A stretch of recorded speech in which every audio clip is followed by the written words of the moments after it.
අයිබෝන් තිසමහාරාම එක්සත් ජාතික පක්ෂ ආයතන සංවිධායකතුමන් ප්‍රියංකර මහගම්මුල්ලගේ වෛද්‍යතුමන් එහෙම නැත්නම් නීතිඥතුමන් මම දන්නේ නැහැ කෝකක් කියන්නද කියලා ප්‍රොෆෙෂන්ස් වැඩි කොහොම වුණත් අද දවසේ මම හැබැයි ඇත්ත උපාධි හොඳ ඒක කියන්න ඕන හරිද ප්‍රියංකරට අයිබෝන් කියන බොරු උපාධි නෙවෙයි ඇත්ත උපාධි ඒ සමින්ද බොරු නෙවෙයි නැත්නම් මේ බොරු උපාධි කාරණේ හැමතැනම විශේෂඥ වෛද්‍යවරු ආවා පස්සේ බලනකොට උන් නිකන් වෛද්‍යවරු ඊට පස්සේ කැම්පේන් එකේ ආචාර්ය කියලා දැම්මා උපාධිය ගේනවා මාස 3න් ගේනවා කියලා මාධ්‍ය ප්‍රකාශකතුමා කිව්වා අදටත් නැහැ අපේ තියෙන ඇත්තේව අපි ඇත්තේව අමාරුවෙන් උපයගෙන තියෙන අපි ඒව කියනවා හරිනේ පෙන්නන්න පුළුවන් අපිට පෙන්නන්න පුළුවන් පෙන්නන්න දෙයක් නැහැ මිනිහෙක් කතා කරද්දි තේරෙනවා මේක ඇත්තද බොරුද කියලා නේ එතකොට ඕන තරම් බොරු කියන්න පුළුවන් හරි ඉතින් ප්‍රියංකර මං ආයුබෝවන් කියලා පිළිගන්නවා දැන් අද දවසේ මේ ඇත්තටම කතා කරන්නේ දැන් බොරුව දැන් මම දැක්කා ඊයේ දාලා තියෙනවා චේ වෙනුවෙන් කවි ලියන්න කියලා බිමල් රත්නායක මහත්තයාගේ Facebook එකේ හරි ඉතින් තරගයක් නේද තරගයක් චේ වෙනුවෙන් කවි ලියන්න කියලා ඒතකොට චේ කියන්නේ කවුද බිමල් කියන්නේ කවුද මේ JVP එක කියන්නේ මොන වගේ තත්ත්වයක්ද කියලා අපි හොඳට දන්නවා. චේ ගැනයි මේගොල්ලන්ගේ වෙනසයි ගැන. හැබැයි ඉතින් මට මේ යන්න ඕන මාතෘකාවට යන්න කලින් හිතුණා ඒක නිකන් හරි ඉන්ටරෙස්ටිං පැත්තක් හින්දා මේ චේ ගැන කවි ලියන්න කියලා තියෙනවා. හරි. ඒතකොට චේ කියන්නේ වෛද්‍යවරයෙක්නේ. හරි. හරි. ඒතකොට චේ කියන්නේ වෛද්‍යවරයෙක්. හැබැයි සැබෑ අරගලකාරයෙක්. එහෙම නැත්නම් සැබෑ වාමාංශික දේශපාලඥයෙක්. හරි. ජීවිතේ අප කරා අරගලයට. තමන්ගේ අපි එක නැති වුණා. තම විශ්වාස කරන දේශපාලන දර්ශනය වෙනුවෙන් මැරුණා.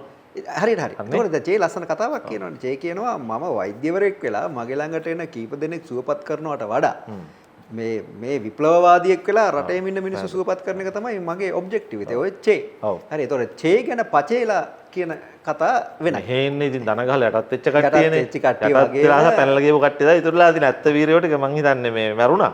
චේලා එහෙයිදී මෙහි පචේලා ගොඩක් ඉන්නවා. ඉතින් ප්‍රියංකර මොකද ඕක ගැන කියන්න තියෙනවා? අපි ඒක නිකන් ජොලි. මෙහෙමයි දැන් මේක දැන් මෙහෙමනේ ආණ්ඩු බලය ගත්තෙත් බොරු කියලා.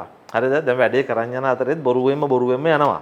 දැන් ඔය ශීර්ෂ කතාවම අපි ගත්තොත් හරිද ජනාධිපති පස්සේනේ හරි ඉස්සෙල්ලා සහතික පත්‍ර ඉතින් මම කියවනේ පටන් ගත්තනම දැන් තමන්ගේ හුඟක් අය හරිද හුඟක් අය මෙතන තමන්ගේ මේ ටයිටල් එක එහෙම නැත්නම් ක්වොලිෆිකේෂන් සිදි සුදුසුකම් විදියට මැතිවරණ වෙලාවේ පාවිච්චි කරලා තියෙන්නේ සම්පූර්ණ ව්‍යාජයෙන් හරි ඒ කියන්නේ මේ අපි ඔය කීප දෙනෙක් හරිද කීප දෙනෙක් මගේ කුණ්ඩසාලේ මගෙත් එක්ක තරඟ කරපු එක්කෙනෙක් ඉංජිනේරු කියලා තමයි දාලා තිබ්බේ. පාර්ලිමේන්තු වෙබ් එකේ නෑ තියෙන NDT. ඒතර NDT කියන එක එන්ටර් කරන්න යනකොට දාන්න බෑනේ. ඒතර අපෙන් අහනවා අපේ උපාධිය ඇත්තද කියලා. ඔව් අපෙන් අහනවා. ඊට පස්සේ අපෙන් අහනවා අපිට තියෙන්නේ මේ විශ්වවිද්‍යාල ප්‍රතිකපාදන කොමිසම සභාවෙන් අනුමත කරපු උපාධිය. හරිද? එතකොට එතනින් ආවා. ඊට පස්සේ ඉවරලා දැන් මේ විදිහට කියන්නේ රාජ්‍යපාල මම දැක්ක දැන් ඔබ කලින් වැඩසටහනේ කියනවා රාජ්‍ය පාලනය අමාරු දෙයක් කියලා. ඒක තමයි ඇත්ත.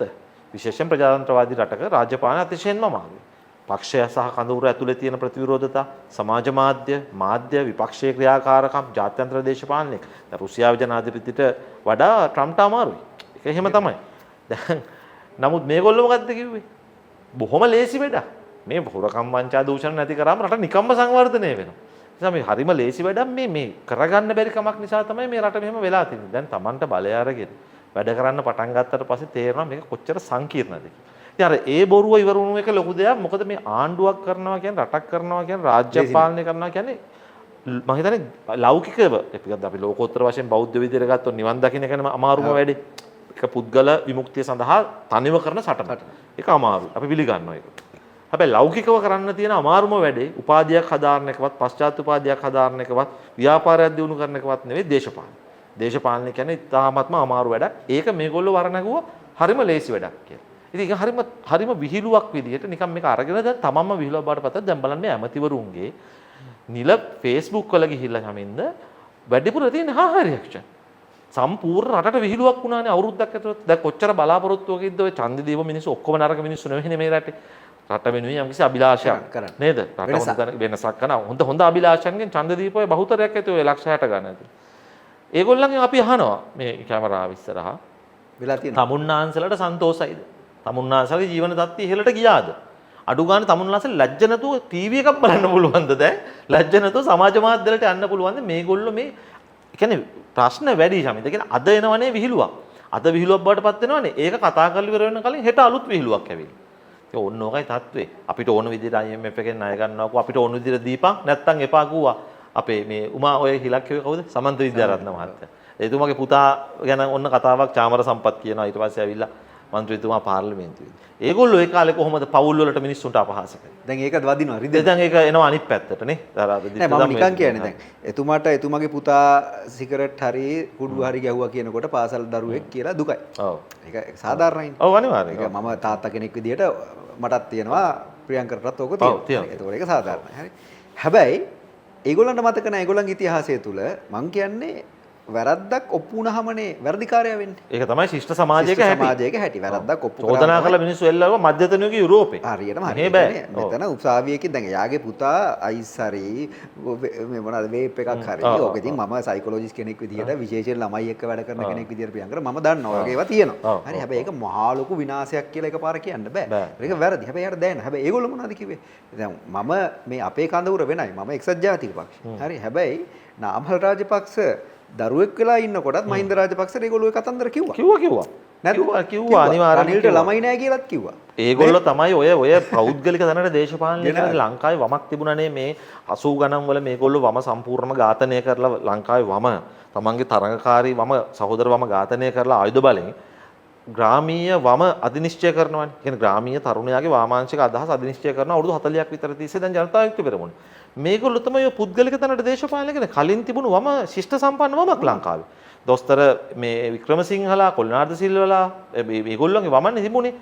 ඒ වම ඔය පීටර් කෙනමන් මහත්තයලා එතකොට ඒ වම ජේ.ආර්. ජයවර්ධනලා එක්ක ජයවර්ධන මැතිතුමාලා එක්ක මේ දේශපාලන වශයෙන් ඒ විරෝධතාවයේ තිබුණට මේ මිනිස්සු මූණ බලලා කතා කරලා දැක්කම හෙලෝ කියලා යන ශිෂ්ට සම්පන්නකම ලංකාවේ තිබුණා. විශේෂයෙන් 2000න් පස්සේ ඒ විදිහකට තිබුණේ. බලාරගලයක් තිබුණා තමයි. ගැටුම් ඇති වෙලා වෙන්න පුළුවන්. නමුත් අර පෞද්ගලික තැනට ගෙනල්ලා මිනිස්සුගේ පුද්ගලික ජීවිත ඇතුළට ගිහිල්ලා දරුවෝ නෝන මහත්තුරු මේකට ඈඳලා ගත්තේ දෙමව්පියෝ ඈඳලා ගත්තේ මේ ජනතා විමුක්ති පෙරමුණ. අනුන්ට හොරා කියලා තමන්ගේ වත්කම හදි ඔයාලට පාන් දානවා. ඔයාලට පාන්ද කියලා අහනවා. ඊට අමතරව මම දැක්ක අර മന്ത്രിතුමියගේ තාත්තා කෙනෙක් මොකක් හරි මේ සිවිල් වරදකට අහුවෙලා මතක වරුණ රාජපක්ෂ මහත්තයා මේ රූපානි වැඩසටහනක පෙන්නුවා. මේ තාත්තා මං හිතන්නේ ඊටම දෙන්නෙකුට විකුණලා කියලා. හරිද?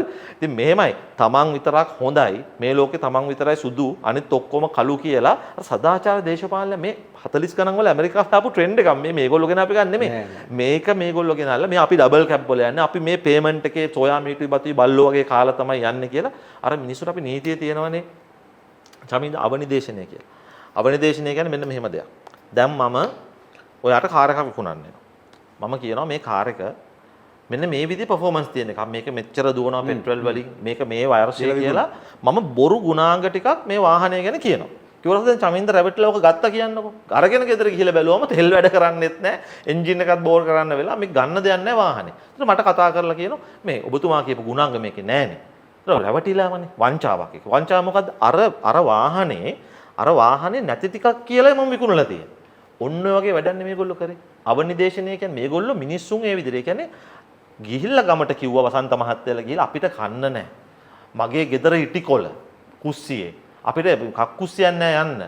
අපි කන්නේ මේ විදිහට. අපි සොයා මිටි බතුයි කන්නේ. අපි දුප්පත් මිනිස්සු. අපි පාන් විදිය පාරෙන් අරන් ගිහිල්ලා මෙන්න ගාලා පින්තූර ගහලා පෙන්නුවා. පෙන්නලි වුණාට පස්සේ ගම්වල මිනිස්සු හිතුවා ඇත්තනේ. ඇත්ත තමයි මේ අපේ පන්තියේ මිනිස්සු. නේ අපිටත් නැහැ උඹලටත් නැහැ. ඔබේ කටෙත් පස් මගේ කටෙත් පස් කියලා එහෙනම් අන්නර ධනපති පන්තිය නිසා තමයි වෙලන්දේ කරලා වාහන වලින් යන මිනිස්සු ටිකක් පෙන්නලා අර මේ මිනිස්සු කන බොන ටිකක් Facebook වලින් පෙන්නලා ගෙවල් වල මිනිස්සුගේ ගම්වල මිනිස්සුගේ බඩල් කුඹුරේ ආරේ මේ මිනිස්සු වෛරය විශ්සෙව්වා. අවිස්සුවට පස්සේ ඒ මිනිස්සු කරේ කන්න බොන තිබුණු මඩිස්සලේ තිබුණු සල්ලි මොන්ට දුන්නා. හරිද? දැන් ඒක අරගෙන යනකොට මෙන්න යකෝ ක්‍රිප්ටෝ කරන්සි වලත් ඉන්වෙස්ට් කරලා කෝටි ගණන් කවුන්ටර් වල දාගෙන දැන් කියනවා අපි හිඟන්නෝ කියලාද හිතුවේ අපිට සල්ලි දෙනවා යකෝ කියලා අපිට කියනවා. අපිට කියන්නේ ඔන්න මං කියන අර දුප්පත් මිනිස්සුන්ට මම කියන තමන්ගේ නැති දෙයක් පෙන්නලා සල්ලි ගත්තු එක තමයි වංචාව. අපි කියන ඕක නීතියේදී අවනිදේශනය කියලා. කියන්නේ බොරුවක්. අපිට සමහර ලාවට දැන් ওই නීතියේ තියෙනවා දඬන මෙවරදක් තියෙනවා.